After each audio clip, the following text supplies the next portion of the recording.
Happy morning. இன்னைக்கு நம்ம பார்க்க போறது வந்து பாத்தீங்கன்னா மென்ஸ்ட்ரல் சைக்கிள். ஸோ சைக்கிள் அப்படின்னு சொல்லியாச்சு, அதனால இது வந்து ரிப்பீட்டடா வந்து நடந்துகிட்டே இருக்க போகுது. சரி, யாருக்கு நடக்குது அப்படின்னா ஃபீமேல் பிரைமேட்ஸ், அதாவது ஏப்ஸ், மங்கீஸ், ஹியூமன் பீயிங்ஸ். நம்ம இன்னைக்கு பார்க்க போறது வந்து ஹியூமன் பீயிங்ஸ்க்கு தான் வந்து பார்க்க போறோம். சரி, இந்த சைக்கிள் எப்போ ஸ்டார்ட் ஆகுது அப்படின்னா அட் பியூபர்ட்டி, அதாவது ஏஜ் அட்டன் பண்றது அப்படின்னு சொல்றாங்க இல்லையா, அப்போதான் ஸ்டார்ட் ஆகும். சரி, அதுக்கு மெடிக்கல் டேர்ம் என்ன அப்படின்னா மெனார்க். ஆவரேஜா இந்தியன் கேர்ள்ஸ்க்கு 12 to 14 இயர்ஸ். சரிங்களா? சரி, இந்த சைக்கிள் எப்போ முடியுது அப்படின்னு பார்த்தா மெனோபாஸ்.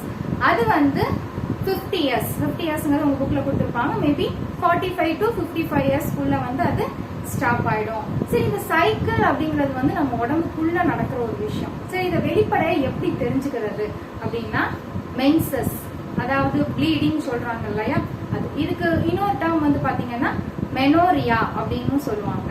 சரி, ஒரு சைக்கிள் அப்படிங்கறதோட டியூரேஷன் வந்து பாத்தீங்கன்னா 28 டேஸ் இல்லைன்னா 29 டேஸ். அது வந்து உமன் டு உமன் வந்து மாறும். சரி, அடுத்து வந்து இந்த சைக்கிளை வந்து என்ன சொல்லுவாங்க அப்படின்னா ரீப்ரொடக்டிவ் சைக்கிள் அப்படின்னு சொல்லுவாங்க. அதாவது ஏன் அப்படி சொல்றாங்கன்னா ஒவ்வொரு சைக்கிளின் போதும் ஒரு ஓவம், அதாவது ஃபீமேல் கேமெட் வந்து ரிலீஸ் ஆகும். சரி, இந்த பீரியட்ஸ், அப்புறம் இந்த ப்ளீடிங், இந்த மென்சஸ் அப்படின்லாம் சொல்றாங்களா, அது எதனால அப்படி ஆகுது அப்படிங்கறது பார்க்கலாம். யுட்ரஸோட எண்டோமெட்ரியம் பார்ட் உங்களுக்கு தெரிஞ்ச ஒரு விஷயம். அந்த எண்டோமெட்ரியத்துல உள்ள லைனிங், அந்த லைனிங் வந்து அரிச்சிட்டு வெளியில வர்றதுதான் வந்து பாத்தீங்க அப்படின்னா மென்சஸ் அப்படின்னு சொல்லுவாங்க.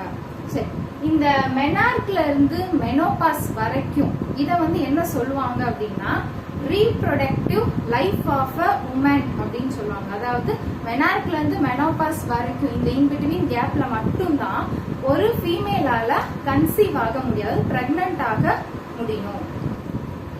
நம்ம உடம்புல எந்த ஒரு ஃபங்க்ஷன் நடந்தாலுமே அதுல வந்து 2 சிஸ்டம் மெயினா இன்வால்வ் ஆவாங்க. ஒன்னு வந்து பாத்தீங்க அப்படின்னா நர்வஸ் சிஸ்டம், இன்னொன்னு வந்து எண்டோக்ரைன் சிஸ்டம். இன்னைக்கு நம்ம நர்வஸ் சிஸ்டத்தை பத்தி பார்க்க போறது இல்லை. இன்னைக்கு நம்ம வந்து எண்டோக்ரைன் சிஸ்டத்தை பத்தி தான் பார்க்க போறோம். அதாவது ஹார்மோன்ஸ் அப்படின்னு சொல்லுவாங்கல்ல, அவங்க வந்து இந்த மென்ஸ்ட்ரல் சைக்கிள்ல எப்படி பிளே பண்றாங்க, என்ன மாதிரி எல்லாம் வந்து வேலை பாக்குறாங்க அப்படிங்கறத பார்க்கலாம். சரி, நம்ம ஸ்கூல்ல அப்படின்னு பாத்தீங்கன்னா ஹெட் அப்படின்னு சொல்லி யார் சொல்லுவோம்? பிரின்சிபல் இல்லனா ஹெட் மாஸ்டர் சொல்லலாம். அவங்களோட இன்ஸ்ட்ரக்ஷன் படி யார் நடப்பா? டீச்சர்ஸ். ஸோ டீச்சர்ஸோட இன்ஸ்ட்ரக்ஷன்ஸ் படி யார் நடப்பா? ஸ்டூடெண்ட்ஸ். அதே போலதான் எண்டோக்ரைன் சிஸ்டத்திலயுமே வந்து ஒரு மாஸ்டர் வந்து இருக்கிறாங்க. அது நம்மளுக்கே தெரிஞ்ச ஒரு விஷயம் தான். என்னது? Pituitary gland. அது பிட்யூட்ரி கிளாண்ட் தான் வந்து என்ன சொல்லுவாங்க? மாஸ்டர் கிளாண்ட்னு சொல்லுவாங்க. ஸோ இந்த கிளாண்ட்ல இருந்து செக்ரேட் ஆகிற, அதாவது ப்ரொடியூஸ் ஆகிற ஹார்மோன்ஸ் என்ன? FSH, LH. இது ரெண்டு என்ன சொல்லுவாங்க? கொனாடோட்ரோபின்ஸ் அப்படின்னு சொல்லுவாங்க. இந்த ஹார்மோன்ஸ் யார் மேல ஆக்ட் ஆகுது அப்படின்னா ஓவரி மேல ஆக்ட் ஆகுது. சோ ஓவரியில இருந்து வர ஹார்மோன்ஸ் என்னென்ன? Oestrogen, progesterone. சோ இந்த ஹார்மோன்ஸ் யார் மேல ஆக்ட் ஆகுது? யூட்ரஸ், அதாவது யுட்ரஸோட எண்டோமெட்ரியம். சரிங்களா? சோ இது பார்த்தாலே உங்களுக்கு தெரியுது வந்து ஹெட் மாஸ்டர் மாதிரியும், இது வந்து டீச்சர்ஸ் மாதிரியும், இது வந்து ஸ்டூடெண்ட் மாதிரியும் இருக்கும். சரி, ஃபேசஸ் ஆஃப் மென்ஸ்ட்ரல் சைக்கிள், அதாவது அந்த 28 டேஸ் அப்படின்னு சொல்றாங்கல்ல, அதை வந்து 4 ஃபேஸஸா பிரிக்கலாம். அதாவது புக்ல வந்து பாத்தீங்கன்னா உங்களுக்கு 3 ஃபேஸஸ் தான் கொடுத்துருப்பாங்க. நம்ம படிக்கிறதுக்கு கன்வீனியன்ட்டா இருக்கணுங்கிறதுக்காக நான் வந்து இன்னொரு ஃபேஸ் வந்து பிரிச்சிருக்கேன். ஸோ அடுத்து வந்து ஃபர்ஸ்ட் வந்து பாத்தீங்கன்னா மென்ஸ்ட்ரல் ஃபேஸ், அதாவது ஃபர்ஸ்ட் டு 5th டே. சரிங்களா? ஒரு சைக்கிள் அப்படின்னு நம்ம சொல்றோம், 28 டேஸ்ன்னு சொல்றோம். அதுல ஃபர்ஸ்ட் டே என்னைக்கு பீரியட் வருதோ அதுதான் வந்து ஃபர்ஸ்ட் டே. ஸோ அந்த ஃபர்ஸ்ட்ல இருந்து 5th டே வரைக்கும் என்ன சொல்றாங்க அப்படின்னா மென்ஸ்ட்ரல் ஃபேஸ் அப்படின்னு சொல்லுவாங்க, இல்லைன்னா ப்ளீடிங் ஃபேஸ் அப்படின்னு சொல்லுவாங்க. செகண்ட் 6th to 13th டே அதை வந்து என்ன சொல்றாங்கன்னா follicular phase or proliferative phase. அடுத்து தேர்ட் வந்து பாத்தீங்கன்னா ஓவியுலேட்டரி ஃபேஸ், அதாவது 14th டே நம்ம அந்த ஒரு ஓவம் ரிலீஸ் ஆகும், ஃபீமேல் கேமெட் ரிலீஸ் ஆகும்னு சொல்றாங்க, அதுதான் வந்து இந்த 14th டே. உங்க புக்ல வந்து பாத்தீங்க அப்படின்னா இது ரெண்டையும் ஒரே ஃபேஸ்ல வந்து கொடுத்திருப்பாங்க. இப்படி பிரிச்சு படிச்சாலும் ஒன்றும் தப்பு இல்லை. ஓகே, அடுத்து வந்து பாத்தீங்கன்னா லூட்டியல் ஃபேஸ் லாஸ்டா இருக்குது. 15th இருந்து 28th டே வரைக்குமே இருக்குது. லூட்டியல் ஃபேஸ் அப்படின்னு சொல்லுவாங்க, இல்ல அப்படின்னா செக்ரீட்டரி ஃபேஸ்ன்னு சொல்லுவாங்க. ஓகே, நம்ம வந்து எப்பயுமே ஹியூமன் பிசியாலஜி பொறுத்த வரைக்கும் இந்த மாதிரி பிக்சர் போட்டு இந்த மாதிரி படிச்சோம் அப்படின்னா நமக்கு வந்து ஈஸியா ஞாபகத்துல இருக்கும். ஸோ இங்க நான் வந்து பிட்யூட்டரி ஹார்மோன்ஸ் எழுதியிருக்கேன், ஓவரியன் ஹார்மோன்ஸ், யூட்ரஸ். நம்ம முன்னாடி பார்த்தோம்ல எண்டோக்ரைன் சிஸ்டத்துல மாஸ்டர் யாரு அந்த மாதிரி பார்த்தோம்ல, அது ஃபுல்லா இங்க எழுதியாச்சு.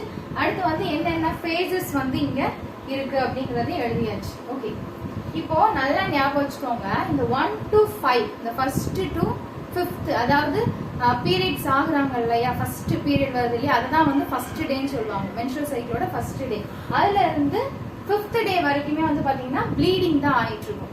நல்லா ஞாபகம் வச்சுக்கோங்க, ப்ளீடிங் ஆகுது அப்படின்னாலே அதுக்கு காரணம் வந்து என்னன்னா ஓவேரியன் ஹார்மோன்ஸ், எஸ்ட்ரோஜனும் ப்ரொஜெஸ்டிரானோட லெவலும் வந்து பிளட்ல ரொம்ப கம்மியா இருக்கும். சரிங்களா, அதனால தான் வந்து இந்த மாதிரி கோட் மாதிரி போட்டிருக்கிறேன். சரி, ஓகே.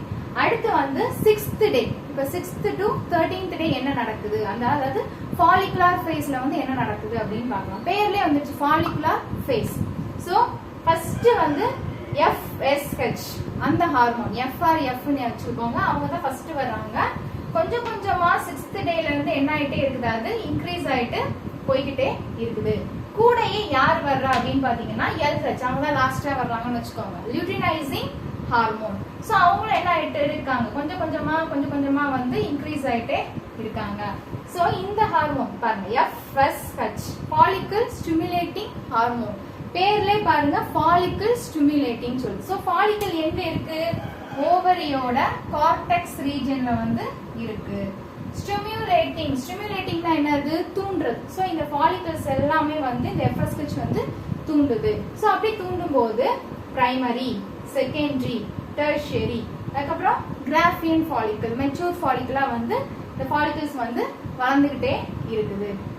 சரி, இந்த ஃபாலிக்கல்ஸ் வளர வளர அங்க இருந்து என்ன, அந்த க்ரோயிங் ஃபாலிக்கல்ஸ்ல இருந்து பாத்தீங்கன்னா எஸ்ட்ரோஜன் ஹார்மோன் வந்து செக்ரீட் ஆகுது.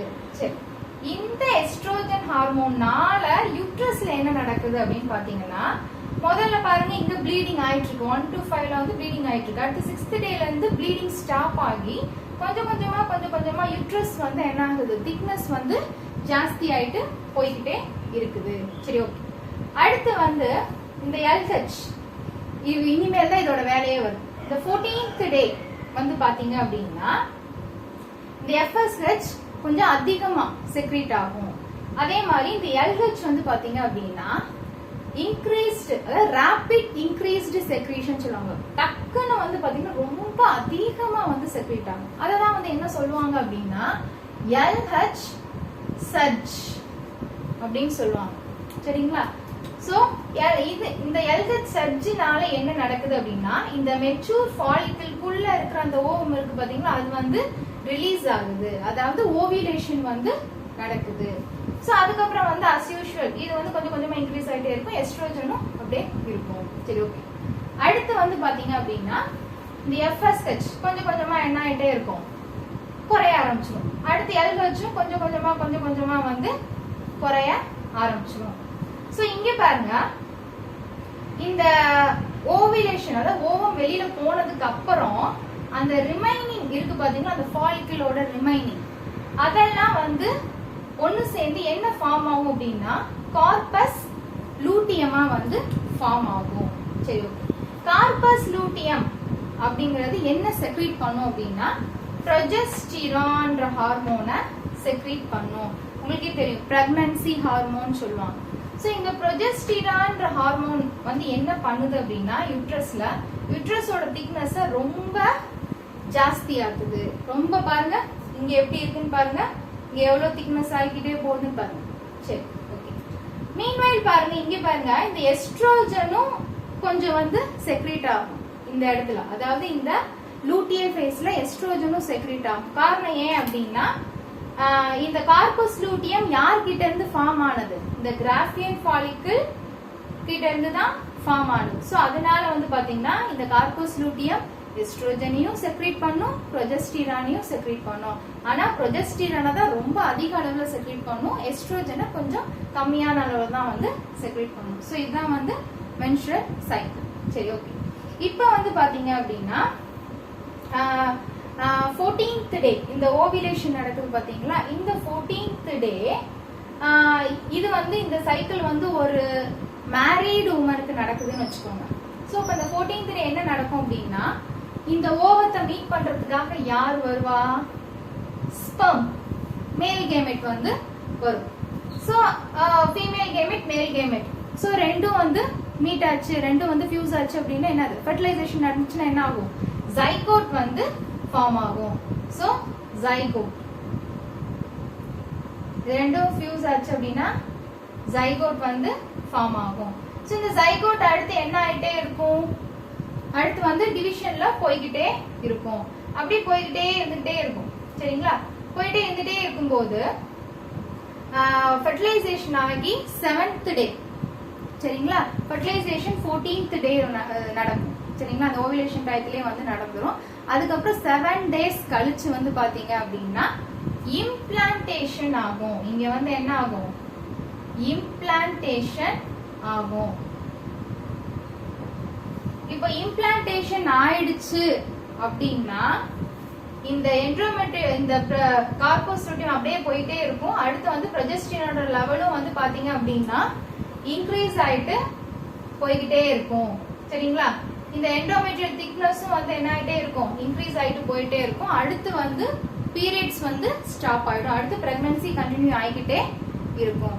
சரிங்களா, முன்னாடி என்ன பார்த்தோம், அதாவது மேரீடு உமனுக்கு மென்ஸ்ட்ரல் சைக்கிள் எப்படி இருக்கும் அப்படின்னு பார்த்தோம். இப்போ வந்து ஒரு அன்மேரீடு உமனுக்கு வந்து மென்ஸ்ட்ரல் சைக்கிள் எப்படி இருக்கு அப்படிங்கறத பார்க்கலாம். அஸ் யூஷுவல் முன்னாடி சொன்ன எல்லா விஷயமும் இருக்கும். இதுல வந்து பாத்தீங்க அப்படின்னா இந்த 14th டே வந்து என்ன ஆகும், ஓவிலேஷன் ஆகும். பட் இந்த உமன் வந்து அன்மேரீட் அப்படிங்கறனால அவங்களுக்கு ஸ்பெர்ம் வந்து வரதுக்கான சான்சஸ் இல்ல. சரியா, சோ ஆனாலும் வந்து பாத்தீங்க அப்படின்னா இந்த ஹார்மோன்ஸ் அவங்களோட வேலையை அஸ் யூஷுவல் வந்து பாத்துக்கிட்டே போயிட்டே தான் இருப்பாங்க. சோ வெயிட் பண்ணி பார்த்துட்டே இருக்கும், ஸ்பெர்ம் வரும், ஸ்பெர்ம் வருமான்னு சொல்லிட்டு, ஆனா வராது.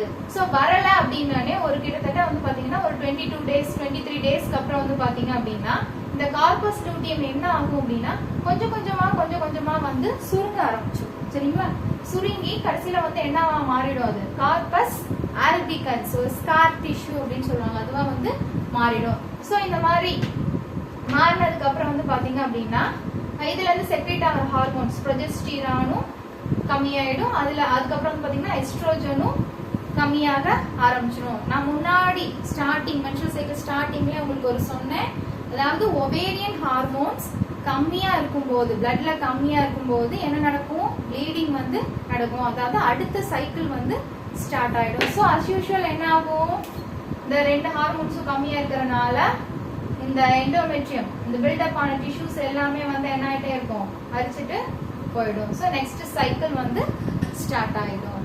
சரியா, ஸோ லாஸ்டா ஒரு டைம் வந்து இந்த என்னென்ன ஹார்மோன்ஸ் என்னென்ன வேலையை பார்க்குது அப்படிங்கறத பார்த்துடலாம்.